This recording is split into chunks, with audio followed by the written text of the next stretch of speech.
সম্মানিত দর্শক, 36 ইঞ্চি বডির 3 পিসের কামিজ কাটিং একদম সহজে শেখাবো।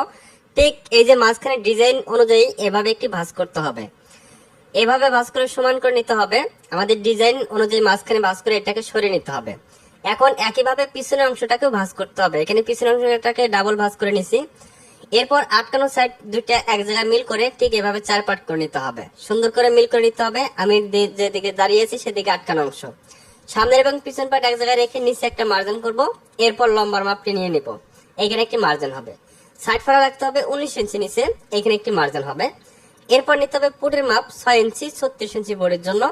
এরপর আর্মহোল নিতে হবে 6 ইঞ্চি 36 ইঞ্চি বডির জন্য। এরপর ঠিক এটার মাঝখানে একটি মার্জিন করতে হবে পেটের মাপের জন্য। গলার পাশে 2.5 ইঞ্চি করে নিব। সামনে পিছনে ছোট বড় গলা, এজন্য সামনের গলা 6 ইঞ্চি লম্বা নিতেছি। এখানে আমরা ভি গলা দিয়ে দিব। এরপর 36কে 4 ভাগ করে 1 ভাগ নেওয়ার পর 1 ইঞ্চি করে বেশি, পেটের মাপকেও 4 ভাগ করে 1 ভাগ নিয়ে 1 ইঞ্চি করে বেশি। ঠিক এভাবে 3টা মাপ এভাবে নিয়ে এখানে মার্জিন করতে হবে। এরপর আর্মহোলের এখানে একটা চিহ্ন করে 1 ইঞ্চি 2 পয়েন্ট নিয়ে এইভাবে শেপ দিতে হবে। তালপাট কাটিং করব। এখানে নিব 11 ইঞ্চি। এরপর সেলাইয়ের জন্য 1 ইঞ্চি বাড়তি, মোট 12 ইঞ্চি অথবা 12.5 ইঞ্চি নিচের গেটটা রাখলেই হয়ে যাবে। এখন আমরা কাটিং করে নিচ্ছি। সম্পূর্ণটা দেখবেন কিভাবে গলাটা কাটিং করতে হয় সেটা আমি দেখিয়ে দেব। যারা একেবারে নতুন, আমি যেভাবে দেখিয়ে দিচ্ছি এভাবে আপনার বাসার চেষ্টা করবেন, খুব তাড়াতাড়ি কাজগুলো শিখতে পারবেন। তাহলে যত বেশি চেষ্টা করবেন তত তাড়াতাড়ি কাজ শিখতে পারবেন। এখানে চিহ্ন করতে হবে। এরপর আমরা একটা পার্ট সরিয়ে নিচ্ছি। সামনের গলাটা 6 ইঞ্চি লম্বা রেখে আমরা এই মাপে কাটিং করে নিচ্ছি। তাহলে সামনের গলার পাশে 2.5 ইঞ্চি লম্বা 6 ইঞ্চি। এরপর এখানে ঠিক এতটুকু পরিমাণ তালপাট কাটিং করতে হবে। এখন আমরা এই গলাটা আমরা দেখিয়ে দিচ্ছি গলাটা কিরকম হচ্ছে। তো এটা হচ্ছে আমাদের সামনের গলা। এখন আমরা পিছনের গলাটাকে কাটিং করে দেখাবো। এটাকে সরিয়ে নিচ্ছি। এটা হচ্ছে পিছনের গলা।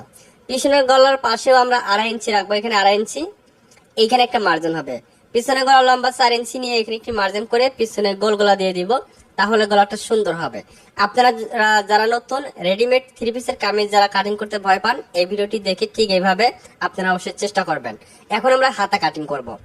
হাতার কাপড়টিকে 4 পার্টে ভাঁজ করে নিতে হবে। ঠিক এভাবে ডাবল ভাঁজ করে 4 পার্ট করব। এরপর এখানে একটি মার্জিন হবে, 3 ইঞ্চি নিচে আরেকটি মার্জিন হবে। এরপর এখান থেকে লম্বার মাপ নিয়ে এখানে 1 ইঞ্চি সেলার জন্য বাড়তি কাপড় নেবেন। হাতার মুখের মাপের থেকে 1 ইঞ্চি বাড়তি নেবেন।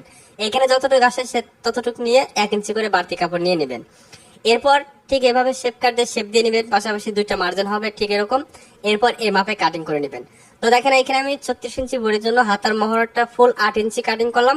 সেলাই করার পর 7 অথবা 7.5 ইঞ্চি থাকবে। ঠিক এভাবে কাটিং করতে হবে। ভিডিওটি ভালো লাগলে বেশি বেশি করে শেয়ার করেন।